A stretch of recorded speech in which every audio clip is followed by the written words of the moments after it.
Señor Alexander Montero, usted mismo lo ha dicho, son civiles de una manera desordenada, visiblemente en camionetas fuertemente armadas.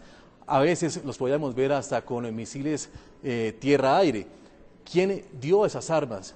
¿Quién orientó? ¿Quién entrenó a estos civiles para que en 7 meses se convirtieran en profesionales de la guerra? Bueno, sinceramente no creo que sean aún profesionales de la guerra. Insisto, un ejército requiere comando, control y comunicaciones. Las imágenes muestran efectivamente que este grupo rebelde lo que menos tiene es una organización. Lo que hay que tener también en cuenta es que el ejército libio no era, en los últimos 10 años aún menos, no era un ejército nacional como lo era el ejército egipcio. Es la gran diferencia entre lo que pasó en Túnez, por ejemplo, y lo que pasa en Egipto y lo que pasó en Libia. Posiblemente el ejército tunecino, al igual que el ejército libio, no eran ejércitos profesionales. Además, los principales comandantes del ejército libio eran personas sin una mayor preparación también militar. Recordemos que varios de sus hijos hacían parte de la alta comandancia militar y eso también perjudica la disciplina de un ejército. Sin duda fue un enfrentamiento irregular lo que ocurrió en Libia y sin duda estamos, de pronto lo que no se ve es el trasfondo de este enfrentamiento, que es a través de agrupaciones privadas, tanto contratadas por el régimen, incluso hace unos meses vimos algunos latinoamericanos capturados por los rebeldes libios, sí, como también algunos africanos capturados por las fuerzas de Gaddafi.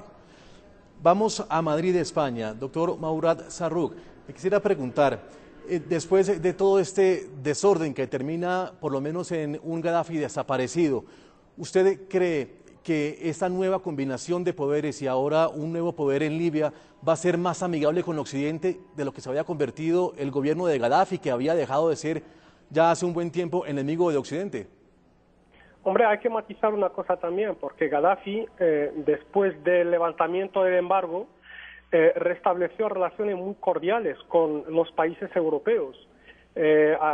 Recuerdo perfectamente las imágenes de un Silvio Berlusconi que le besa la mano, un poco un gesto digno de la mafia italoamericana.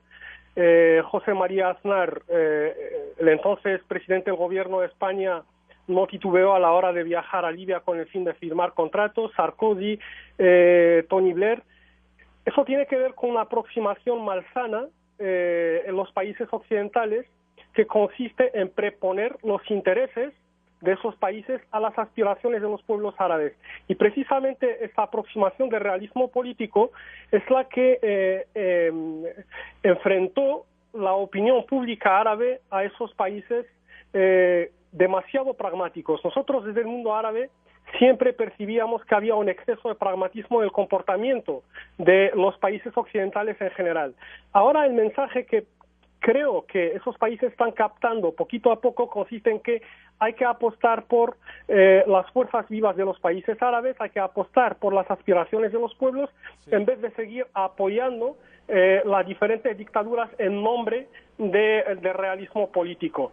El Consejo Nacional Transitorio ha colaborado desde el principio con la OTAN, pero también hay que tener en cuenta que está atravesado por diferentes corrientes.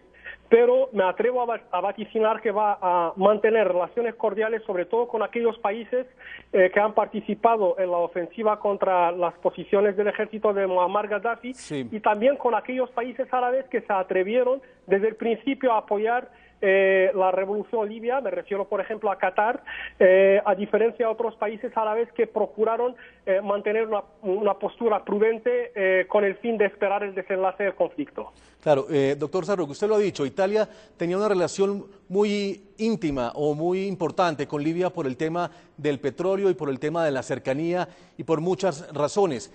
Ese Gaddafi se había convertido de alguna manera en el beso de la mano de Berlusconi.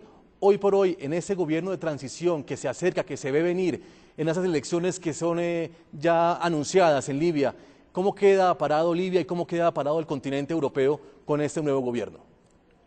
Hombre, el nuevo gobierno tiene muchas tareas importantes que llevar a cabo. Primero lo que hay que hacer es reconstruir el país. A partir de mañana mismo se va a celebrar un congreso en Qatar. Los participantes van a hablar básicamente de la reconstrucción del país después de la guerra.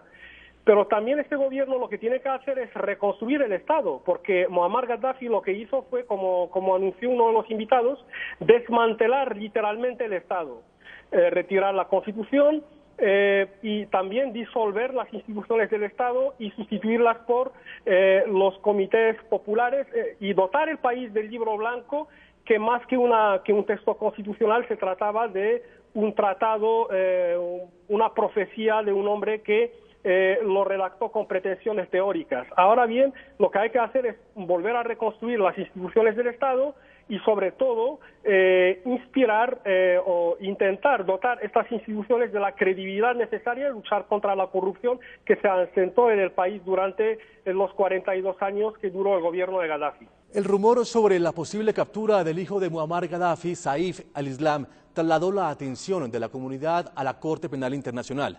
El pasado 27 de junio el organismo emitió orden de captura contra Gaddafi, su hijo y el hombre de confianza del régimen, cuando parecía inminente una extradición de Saif al-Islam a La Haya, en Holanda. Apareció en las calles de Trípoli y desmintió su captura e instigó a los leales a su padre a continuar la batalla contra los rebeldes. Barbado y en camiseta, así apareció Saif al-Islam Gaddafi. Los rebeldes habían anunciado su captura cuando iniciaron el asedio sobre Trípoli, bastión del régimen libio. Pero la presencia del hijo de Gaddafi en las calles de la capital desmintió la noticia. La Corte Penal Internacional había iniciado gestiones para conseguir la extradición de Saif al-Islam. Hemos recibido esta información y estamos tratando de confirmarla con el Consejo Nacional de Transición Libio. Basados en eso, si esa persona es entregada a la Corte, habrá una primera audiencia donde se confirmará la identidad de la persona y se le informarán de sus derechos y de los cargos impuestos en su contra. 24 horas después, voceros de la Corte Penal Internacional explicaron la aparente confusión. La CPI recibió ayer información por parte de medios de comunicación sobre el arresto de Saif al-Islam Gaddafi en Libia, por lo que se puso en contacto con el Consejo Nacional de Transición Libio para confirmar esta información y, una vez confirmada, negociar la entrega del sospechoso a la CPI, pero la Corte no recibió una confirmación oficial. Los voceros de la Corte también instaron a las autoridades libias a continuar la persecución contra los 3 procesados por la Corte Penal Internacional, que son el dictador Muammar Gaddafi, su hijo Saif al-Islam y el hombre de confianza del régimen Abdullah al-Senussi. Todos tienen orden de captura emitida el pasado 27 de junio por la Corte Penal Internacional. Gaddafi y su hijo sabían que su conducta era parte de un ataque generalizado y sistemático contra la población civil. Estaban conscientes de su papel de liderazgo único dentro de la estructura del aparato estatal de Libia y de su poder para ejercer un control total sobre sus subordinados. Según la orden de captura contra Gaddafi y su círculo más cercano, el régimen libio reprimió a los rebeldes como una política de Estado y ejecutó acciones para encubrir los crímenes. Por las circunstancias de los asesinatos y los tiroteos es difícil establecer un número exacto de muertos. Según informes, un número indeterminado de cadáveres fueron quemados como parte de una campaña para encubrir los hechos. Según los reportes de las agencias internacionales, el único hijo de Gaddafi detenido es Sadi, futbolista y presidente de la Asociación Libia de Fútbol, pero contra este miembro del clan, la Corte Penal Internacional no tiene acusaciones. Y para hablar de los nuevos retos que enfrenta la Corte Penal Internacional, en el caso de Libia, nuestro subdirector Jefferson Beltrán logró entrevistar al presidente de la Corte Interamericana de Derechos Humanos, Diego García Sayán.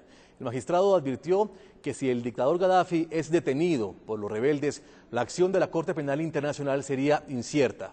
El juez también señaló que el tribunal no acudiría a la pena de muerte como sentencia contra el dictador. Quiero que hablemos del tema de lo que está sucediendo en Libia. Es muy importante para nosotros su análisis y su opinión frente a este caso específico que tiene que ver con Muammar al-Gaddafi. ¿Cómo analiza usted la actuación y los alcances que puede tener la justicia penal internacional, en este caso la Corte Penal Internacional, en el caso específico de Muammar al-Gaddafi, este dictador libio? Bueno, en este caso, como se sabe, el Consejo de Seguridad de Naciones Unidas encargó a la Corte Penal Internacional, y eso lo hizo el fiscal de la Corte Penal Internacional, que iniciara un proceso al coronel Gaddafi, porque Libia no es Estado parte de la Corte Penal Internacional. Sin embargo, el estatuto de la Corte establece que si el Consejo de Seguridad para un caso específico lo determina, la Corte Penal se tiene que poner en acción.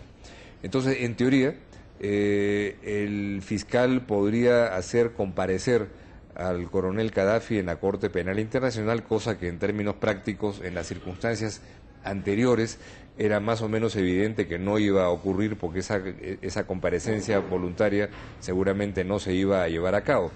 Con la evolución acelerada de los acontecimientos en Libia en las últimas semanas y en particular en las últimas horas, no se sabe exactamente qué cosa es lo que ocurriría si eventualmente en un contexto determinado el propio señor Gaddafi se entrega a las autoridades internacionales o si es capturado por las fuerzas rebeldes en esta suerte de guerra civil que se está llevando a cabo en Libia.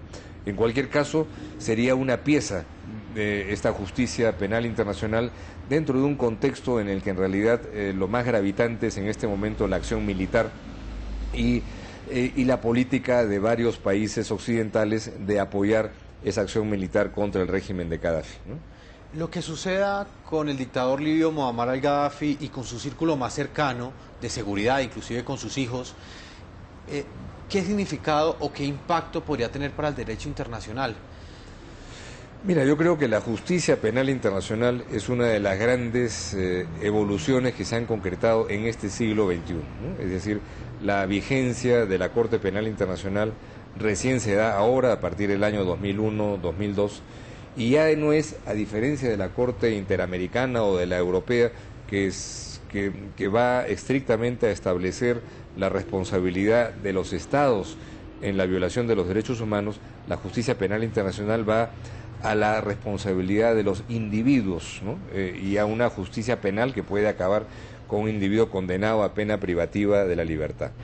Sin embargo, esto tiene la condición, como la justicia de derechos humanos, también de ser una justicia supletoria, es decir, si la justicia penal interna no funciona o no desean que esta justicia funcione. De manera que sigue siendo la responsabilidad de los tribunales nacionales la de que si alguien viola gravemente los derechos humanos, sea ante ellos que tenga que comparecer esa persona sindicada de una grave violación de los derechos humanos. Pero sin embargo, cuando esos tribunales están en la evidente inoperancia de poder cumplir tal función, es una garantía para la humanidad que pueda haber esta Corte Penal Internacional como una instancia que pueda hacer que estas personas tengan algún tipo de responsabilidad penal por sus delitos, ¿no? En el caso específico, señor magistrado Diego García, de Siria, por ejemplo, donde la misma comunidad internacional, a través de declaraciones, ha denunciado la constante violación de derechos humanos desde hace ya más de 5 meses que comenzó la represión violenta